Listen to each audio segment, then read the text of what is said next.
ஆண்டவர் ரெண்டு விதத்துல நம்ம ஜெபத்துக்கு பதில் தருவார். ஒன்று உடனடியாக தருவார், இன்னொன்று ஆற போட்டு தருவார்.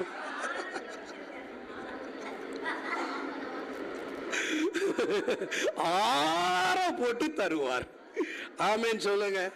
நான் தப்பா ஒன்றும் சொல்லல, கரெக்டா தானே சொல்றேன். ஆமா, சில நமக்கு எது பிடிக்கும்னா உடனே கொடுக்கறதெல்லாம் பிடிக்கும். நமக்கு எது பிடிக்காதுன்னா நமக்கு தோணும், என்னடா எல்லா காரியத்தையும் செய்யறாரு, ஆனா இந்த ஒரு காரியத்தை மட்டும் என்ன பண்றாரு, பபுள் கான் இழுக்கிற மாதிரி இழுத்து நமக்கு புரிய மாட்டேது. ஆனா ஆண்டவருடைய வார்த்தை அங்க சொல்லுது, அவர் நீடிய பொறுமை உள்ளவராய் இருந்து, எப்படியா